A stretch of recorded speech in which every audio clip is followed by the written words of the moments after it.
Good morning बच्चों। हम पढ़ रहे हैं क्लास 6 सौरमंडल में पृथ्वी, है ना, जिसमें हमने अभी तक बात कर ली है सौरमंडल के बारे में कि सौरमंडल क्या है।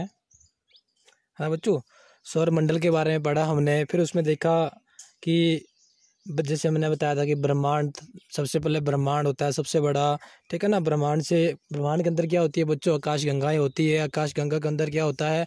तारे होते हैं बहुत सारे, है ना बच्चों। और जो तारा होता है उसका एक परिवार होता है। जैसे हमारा सूर्य एक तारा है, उसका परिवार था। उसके क्या थे बच्चों? उसके आसपास घूमने वाले ग्रह थे, बहुत सारे उपग्रह थे, नक्षत्र मंडल थे, वो सब चीज़ें हमने देखी। अब शायद आप लोग सोचते होंगे कि ये सब सूर्य के चारों ओर क्यों घूमते रहते हैं ग्रह। तो देखिए बच्चों, जैसे मान लो ये सूर्य है हमारा, ठीक है ना। तो इसके चारों ओर मैंने आपको सौर मंडल, जो सौर ग्रह थे उनको बनाने के लिए घर से दिया गया था। तो उसमें देखा था कि जैसे यहाँ बुध था हमारे पास, फिर शुक्र था, पृथ्वी थी, मंगल थी, ये सारे क्या इसके चारों ओर ऐसे ऐसे घूमते रहते हैं। तो बच्चों ये क्या होता है? गुरुत्वाकर्षण बल होता है एक सूर्य का। जैसे पृथ्वी में भी आपने देखा होगा कि अगर हम कोई पत्थर ऊपर को फेंकते तो वो वापस आ जाता है। क्यों आता है? क्योंकि इसका क्या होता है, अपना गुरुत्वाकर्षण बल होता है, जिससे वो इसे अपनी ओर खींचता है। वैसे ही सूर्य का भी क्या बच्चों, एक गुरुत्वाकर्षण बल होता है, जिसके कारण ये पृथ्वी जो है, सारे इसके जो ग्रह है इसके चारों ओर घूमते रहते हैं, इधर उधर नहीं भाग पाते, ठीक है। तो पीछे हमें बात की थी सौरमंडल के बारे में, है ना। और मैंने पढ़ा था तारा क्या होता है, ग्रह क्या होता है ना बच्चों। नक्षत्र मंडल पढ़ा था क्या होता है, हमने पढ़ा था। पूर्णिमा पढ़ी थी, अमावस्या के बारे में पढ़ा था। फिर हमने बात की थी कि सौरमंडल में ग्रह जो है वो कितने हैं। तो कितने ग्रह थे बच्चे? ग्रह थे हमारे 8, ठीक है। जिसमें हमने बात की थी कि सबसे सूर्य के सबसे नज़दीक कौन सा था? सबसे नज़दीक कौन सा था? बुध। और सबसे दूर दूर कौन सा था? वरुण। वरुण, जिसको मैं अंग्रेजी में क्या बोलते हैं? नेपच्यून। नेपच्यून बोलते थे, है ना। और जो सबसे बड़ा था, सबसे बड़ा कौन सा था? बृहस्पति। और सबसे छोटा कौन सा था? बुध था, ठीक है ना।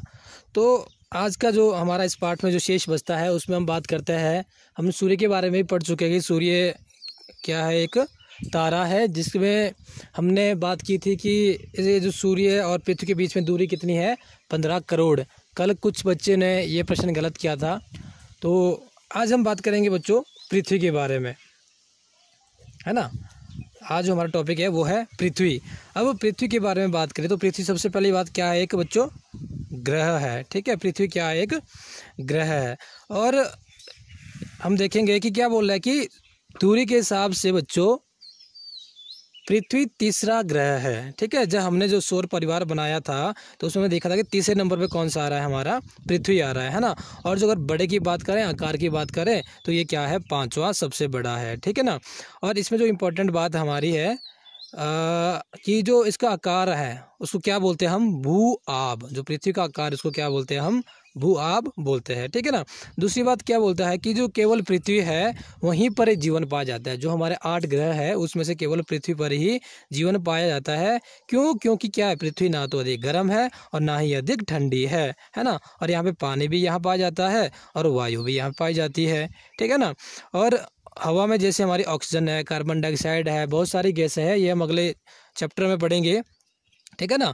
तो इसीलिए क्या है, जो पृथ्वी है उसको एक अद्भुत ग्रह भी कहा जाता है, ठीक है। और दूसरी इंपॉर्टेंट बात बच्चों कि जो पृथ्वी है वो जब हम उसे अंतरिक्ष से देखते हैं तो कैसी दिखाई देती है? वो नीली दिखाई देती है, ठीक है। अब नीली क्यों दिखाई देती है? क्योंकि इस पे क्या है? 2/3, 2/3 क्या होता है? 2/3 भाग पर क्या है बच्चों? इसके पानी है, ठीक है ना। 2/3 बोले तो वैसे तो एग्जैक्ट 66% होता है, ठीक है ना, पर ये मोटा मोटा आइडिया लगाया गया है। तो लगभग 71% क्या है बच्चों? जल है हमारी पृथ्वी पे, ठीक है ना। और अब जो आगे बात करते हैं हम चंद्रमा के बारे में। तो चंद्रमा क्या है? चंद्रमा क्या है बच्चों? चंद्रमा है उपग्रह। अब उपग्रह ग्रह हमने पहले पढ़ा था, एक बार दोबारा बता देता हूँ। ग्रह क्या होता है बच्चों, जो सूर्य के चारों ओर घूमते हैं, ठीक है, जैसे मैंने यहाँ बताया था बुध शुक्र पृथ्वी मंगल, ठीक है ना। और जो उपग्रह होता है, उपग्रह क्या होता है, जो इस ग्रह के मतलब ग्रह के चारों ओर घूमता है। जैसे सूर्य था, मान लो ये हमारी पृथ्वी थी यहाँ पे, ठीक है, ये पृथ्वी है, तो इसके चारों ओर जो घूमेगा उसको क्या बोलेंगे हम, उपग्रह बोलेंगे। तो यहाँ सीधा सा प्रश्न बनता है कि हमारी जो पृथ्वी है उसके उपग्रह का नाम क्या है, वो क्या है बच्चों, चंद्रमा, ठीक है। ये इसको बोलते हैं प्राकृतिक उपग्रह, ठीक है। जो हमारी पृथ्वी है उसका एक कृत्रिम कृत्रिम होता है, जो अपने आप बनाया जाता है, कृत्रिम उपग्रह भी है, जिसका नाम क्या है बच्चों, इनसैट बी, ठीक है ना, ये ध्यान रखना है आपने, इनसैट बी उसका नाम है, ठीक है।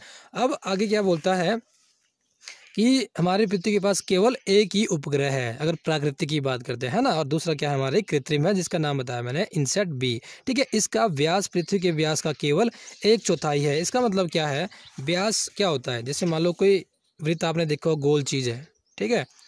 अब इसका ये केंद्र है, तो यहाँ से जो यहाँ तक की दूरी होती है इसको बोलते हैं हम व्यास, ठीक है। तो मान लो ये बोला कि जो चंद्रमा का व्यास है वो पृथ्वी के व्यास का क्या है बच्चों, 1/4 है, ठीक है ना। तो मतलब अगर मैं इसके 4 हिस्से कर दूँ ये, तो जो चंद्रमा का व्यास कितना है बच्चों, यहाँ से यहाँ तक इतना होगा हमारे चंद्रमा का व्यास, यानी कि चंद्र हमारा कितना होगा, इतना सा होगा, ठीक है। तो ये चीज़ हमने यहाँ पे समझी। आगे क्या बोलता है, यह इतना बड़ा प्रतीत होता है क्योंकि यह हमारे ग्रह से अन्य खगोलीय पिंडों की अपेक्षा नज़दीक है, क्योंकि भाई क्या है, ये नज़दीक है हमारे खगोलीय पिंडों में, पृथ्वी के पास है। हाँ, इंपॉर्टेंट चीज़ क्या आती है कि इसकी जो दूरी है वो कितनी है, पृथ्वी से 3,84,400 किलोमीटर, ये ध्यान रखना है। जैसे सूर्य से पृथ्वी की दूरी कितनी थी, 15 करोड़ थी, वैसे ही चंद्रमा की दूरी कितनी है, 3,84,000 किलोमीटर है, ठीक है। अब आगे चलते हैं, आगे क्या है, आगे बोला कि जो चंद्रमा है, ठीक है, जो चंद्रमा है वो पृथ्वी का चक्कर कितने दिन में लगाता है बच्चों, 27 दिन में लगाता है। मतलब 27 दिन लगाता है सूर्य के चारों, सॉरी पृथ्वी के चारों ओर घूमने में, ठीक है ना। और आगे इसमें इंपॉर्टेंट चीज़ बस ये इसमें मेन चीज़ थी हमारी, ठीक है ना।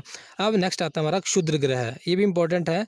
तारों, ग्रहों एवं उपग्रहों के अतिरिक्त असंख्य छोटे पिंड भी सूर्य के चारों ओर बच्चों क्या है, चक्कर लगाते हैं, ठीक है। जैसे हमने बोला तारा क्या था, एक सूर्य हमारा क्या था, तारा था, इसके चारों ओर क्या घूमते, ग्रह घूमते थे, और ग्रहों के चारों ओर क्या घूमते, उपग्रह घूमते थे। इसके अलावा भी जो क्या है बोल रहा है कि असंख्य छोटे छोटे पिंड होते हैं जो क्या है इसके चारों ओर घूमते रहते हैं, उन्हें क्या बोलते हैं हम, क्षुद्र ग्रह बोलते हैं, ठीक है।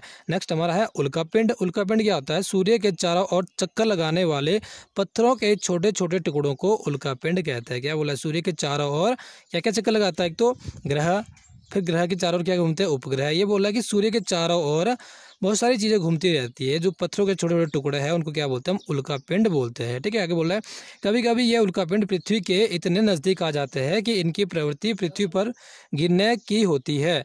इस प्रक्रिया के दौरान वायु के साथ घर्षण होने के कारण ये गर्म होकर जल जाते हैं, ठीक है। तो ये सारा था उल्कापिंड के बारे में, ये चीज़ ध्यान रखनी है कि क्या है, एक छोटे छोटे टुकड़े हैं। इसके बाद ये बता रहा है इसमें आकाशगंगा के बारे में बताया, जो मैंने आपको पहले भी बताया था, ठीक है, कि आकाशगंगा क्या होती है। तो ध्यान रखना है, जो हमारी सूर्य है, हमारी पृथ्वी है, वो कहाँ है, तारे आकाशगंगा के अंदर होते हैं, आकाशगंगा के अंदर होते हैं, ठीक है। और जो हमारी आकाशगंगा है उसका नाम क्या है बच्चों, मिल्की वे, ठीक है। मैंने आपको बताया था कि ब्रह्मांड के अंदर क्या है, हजारों लाखों आकाशगंगाएं होती है, उसमें से एक है मिल्की वे जिसमें हम रहते हैं, ठीक है। इसको हिंदी में दुग्ध मेखला भी कहते हैं, ठीक है ना। क्या बोलते हैं, दुग्ध मेखला भी हमारी आकाशगंगा को कहते हैं। और हाँ, ठीक है ना, तो ये थी हमारी। और आगे जो इसमें पार्ट में हमारा बचता है, ब्रह्मांड के बारे में आपको मैं पहले बता चुका हूँ, ठीक है। तो इस तरह जो हमारा ये पार्ट है ये ख़त्म होता है, ठीक है। नेक्स्ट वीडियो है उसमें हम ये प्रश्न करेंगे, ठीक है ना। तो इस प्रश्नों के बारे में हम बात करेंगे। हालांकि मैं उम्मीद करूंगा कि आपको लगभग सारे प्रश्न इसमें से आते होंगे, पर अगर नहीं आएंगे तो आपको मैं दोबारा बता दूंगा, है ना।